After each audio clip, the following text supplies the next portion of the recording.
Welcome back to Sunrise at Sea right here on CTV. It's always a pleasure waking up to you. And if you haven't followed us on social media, please head on to Facebook, Twitter, and Instagram. Like, share, subscribe, tell everybody. You can even watch on the go because we are streaming live on our Facebook page, and that's on CTV Uganda, and on our website, and that's on www.ctv.co.ug.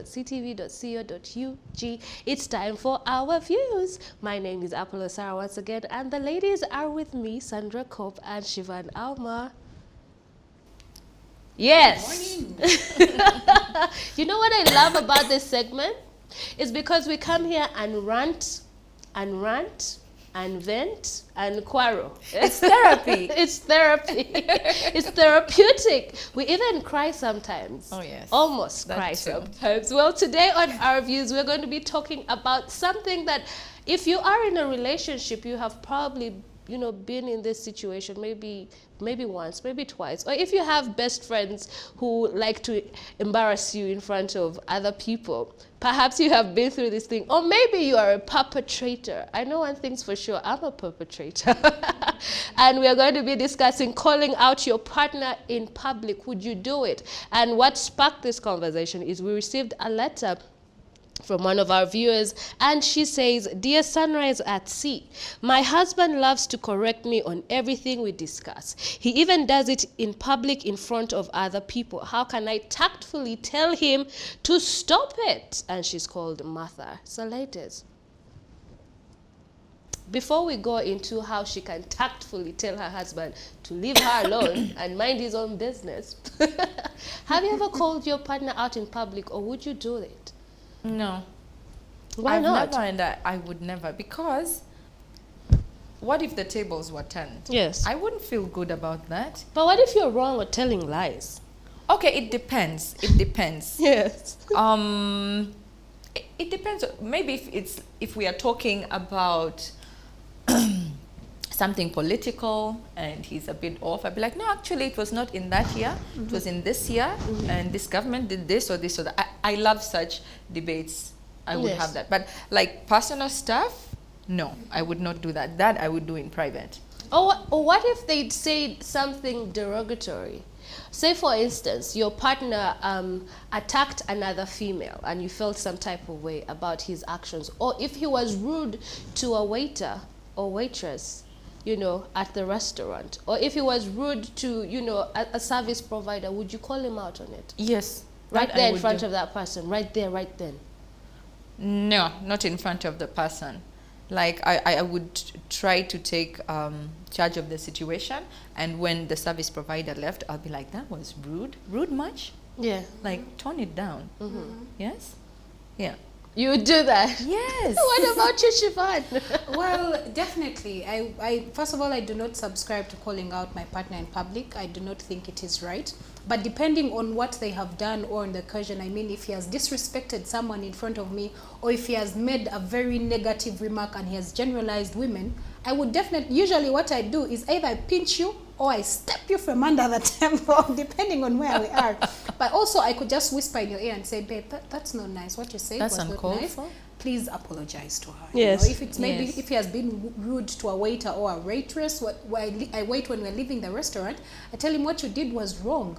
Please go back and apologize. However, in a relationship, it's very important that you respect your partner at all times, and vice versa, yeah? So I wouldn't want to make my man or my partner feel less of a man in front of his friends. If it's just the two of us at a table, I'll definitely call him out there and then. But if there are so many people, I wouldn't want to embarrass him, just like the way I wouldn't want to be embarrassed. It's sort of like saying, babe, I don't like what you're putting on today. I wouldn't. Yeah, when it's personal. When it's personal, it's probably better when you're the two of you, or maybe you wait until you reach home, or you whisper in his ear. For some people, I have friends of mine, when we usually go out, we don't sit together with our men, so we mix up. So you can send him a text and be like, hey babe, please maybe zip your pants, your zip is down, or something of that sort. Yes.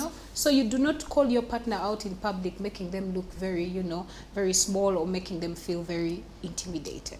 But it doesn't have to come in a disrespectful way, or that's in what I a was belittling saying. manner. But I would like to pose the question. Say, for instance, you found, it may not even be your partner, but say somebody who you are close to, and you saw them acting very inappropriately or treating somebody badly. Don't you think that by you keeping quiet and then pulling them on the side to maybe talk to them about it, don't you think that perhaps you're doing a disservice in the moment, because the person who is the victim in this case is right here, and you're not doing anything about it. This is like the bystander effect. Yes, exactly. It's like the bystander effect. You think you're not going to help someone because you think someone else is going to speak up, but no one else is speaking up, so you just stand by and watch it happen. But I feel if such a thing happens, first of all, I have a problem with people who are rude to service providers. Yes. If it's a waitress, if it's a barman, if it's a janitor, the gate man, I have a problem with people who are very disrespectful and rude towards them. Because what that tells me, if I was a janitor as well, you would treat me exactly the same way. You have no respect for anyone. Respect is respect, and you're supposed to accord respect to everyone. Yes. Yes? You don't expect to be given respect, and then you don't give respect. Yes. Yes? So I have a problem with people who do that. And regardless of who you are, if you are my partner, even if you are my boss and we are somewhere at a restaurant and you're being rude to a waiter, I'm going to call you out there and then. I'll tell you, sir, there's no reason to be rude. I'll tell you there and then. For that, if it's, like I said, if it's nothing like personal, and I mean, the person is right there, yes, I would call you out. I cannot sit by. I would actually lose my appetite, because I would see the kind of character that you have. And I'm like, why am I dining with this person? Like, yeah. You know, for me, I call my partner out, and not even just my partner, I call everybody out on when they do something. Yes, I do. Like, I have very low tolerance to seeing people treat other people badly, because I know what it's like to be treated badly and nobody spoke up for me. And one thing I don't like, one thing I don't appreciate is that when somebody treats you badly or disrespected you, and then you're with somebody who could do something about it, and they don't do anything about it, and then now they're in the corridors telling you, don't mind, it is okay. No. Keep that same energy that you come to me afterwards and say, oh, that was wrong that they did that. Why didn't you do something about it? Why didn't you speak up? You're in a place to speak up and help somebody. And when I talk about calling out people, I don't mean go rude and start causing a scene, because I have called my partner out, my friends, everybody. I'm like, babe, no, we're not going to do that. You're being rude. Or I say, please apologize. That is not nice. Done, right there. Because you are correcting them and putting them in a place and teaching them that there are boundaries and there's a standard that I expect you to have as a person around me. You're going to have to be respectful. Absolutely. You're going to have to be a person with integrity. I'm not going to pull you to the side, because by the time we go home and now talk about it, it may be turned into something else. Or now you're bringing up old news. Yes. Let's handle it there. Let us not get into, an altercation. I completely agree with that. I have this two things that I adhere to, and it's like, if you check disrespect at the door the minute it arrives, you don't have to address it again. Check it at the door. Yes. Don't let it in. Check it.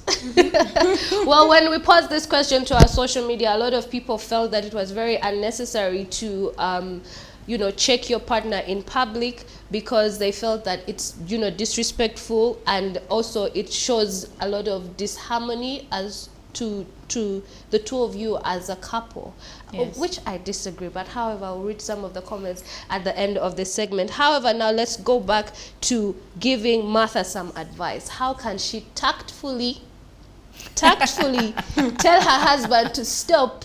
You know what she should do? She should start correcting him in public every chance she gets. Yes. Tactfully. Tactful?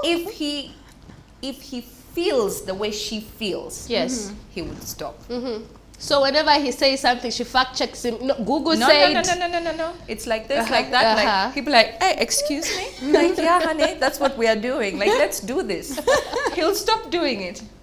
Shiva, what do you think she should do? I feel like she should also do it to him. Yes. Yeah, like call him out as well. Like if he calls you out several times, the next time you go on a date, call him out as well, and then go back home and say, did you like how you felt when I did this? If he says no, then he's like, that's the same way I feel when you call me out, so don't do it. Don't do that. Don't pull it on, because I'll bring it on harder. But let's be fair. Let's be fair. Yes. I think first she should have. We don't know how long this has been happening. Yes, Has she he says always all the been time. Okay, maybe he has She says always all been the this time. way, Yes. and she thought that it would stop, and now it's driving her up the wall. She should address it with him. You know, sometimes we do things and we are not aware that we are so oblivious to the Yes. fact that we are doing certain things. And I think because of the fact that she has never spoken up, he could be so unaware that he's doing this. Yes. So let her have first a conversation with him privately. Maybe he needs some self-awareness. Yes. Yes. Have a conversation with him privately, make him understand, and then when you go out, if you're just the two of you and he does it, she can bring it and say, you see, you're doing it. Yes. Then it can bring some realization. If he doesn't stop, if he's doing it and doesn't stop and it carries on, honey, jump on that train. And move. But what if we actually looked at it this way? What if, you know, there are people that are perfectionists, like there are people who will always call you out on something as long as they feel that what you're doing is not perfect. So maybe she should understand the type of character the man has. So after understanding the type of character the man has, then they could have a conversation and you say, you know, I understand that you're such a perfectionist, you know, you're always calling me out on the smallest of things, but they make me feel this way and I do not like it. Because like you said, the man might not know, and men can be very oblivious to the smallest of things. So maybe understand the kind of person that you're with. Are they just naturally like that? If they're like that and they've never seen an issue with it, then have a conversation with them.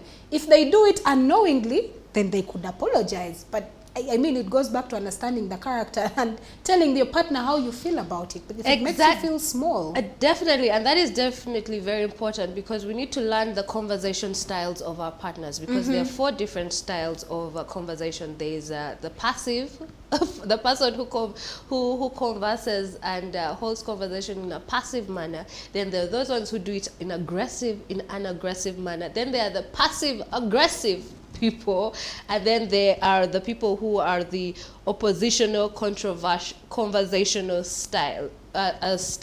That's in, for them, they're always in opposition of what you say. It's Whatever like side you're on, they just jump on the other side. Exactly.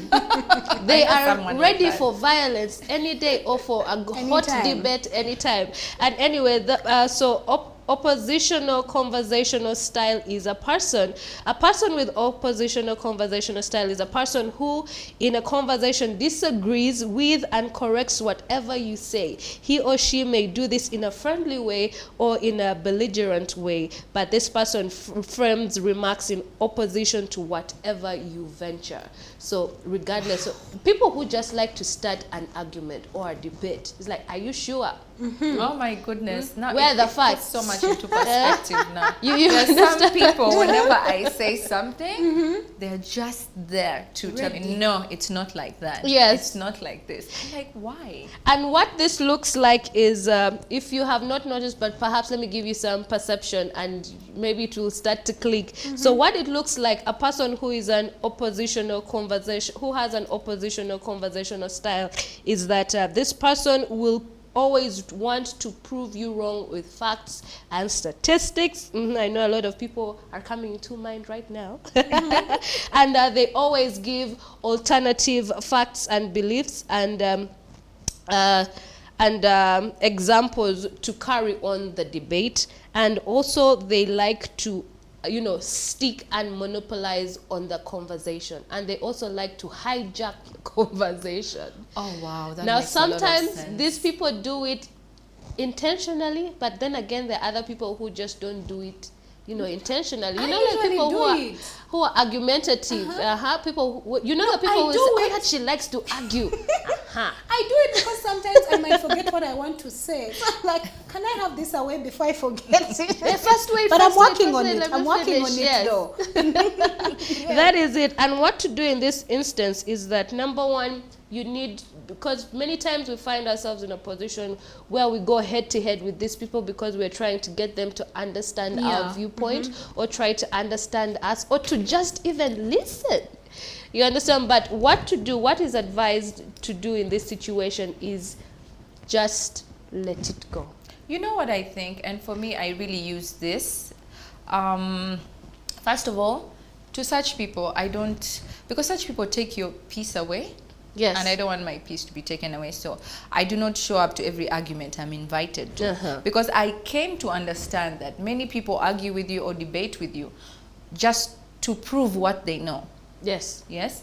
And I don't want to do that to prove what I know. I want to get into a debate or an argument to improve what I know. I want you to educate me, and let me also educate you. I'm not there to prove I know this. That's why many people do that. No, I know more. So they want to prove to you.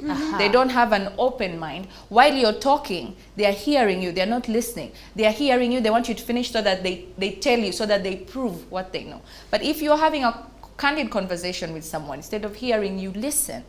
So that other things would occur to you and be like, you know what?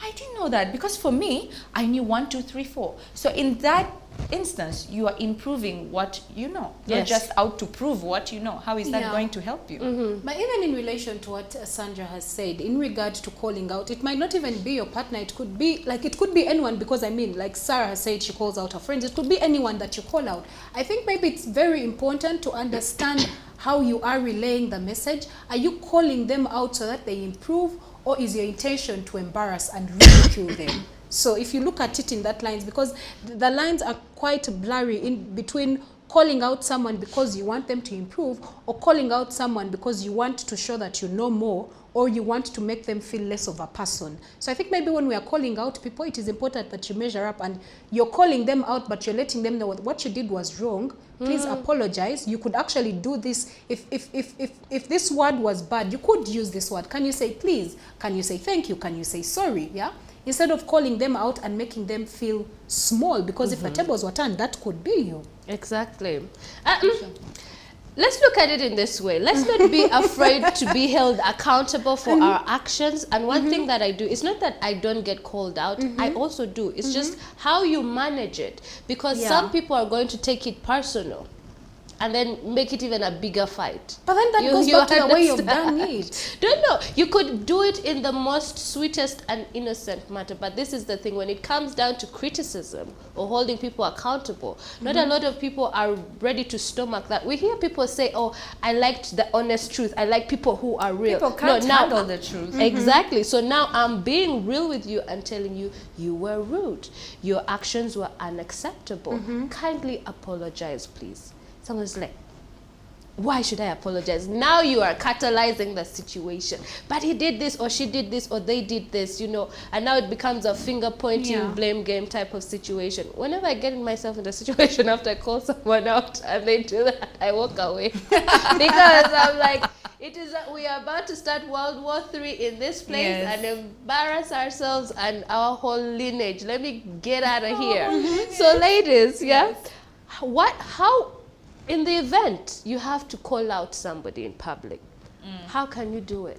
I think first of all, you need to know the person, because people have different personalities and they have different triggers and things that piss them off or tick them off.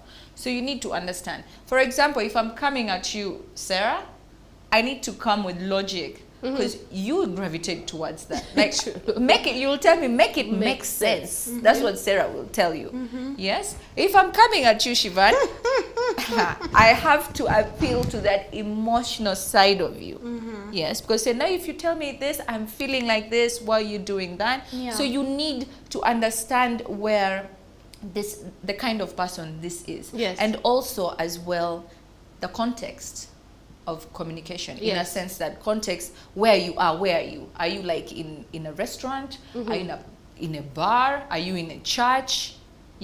Because also people in communication, people will give you feedback.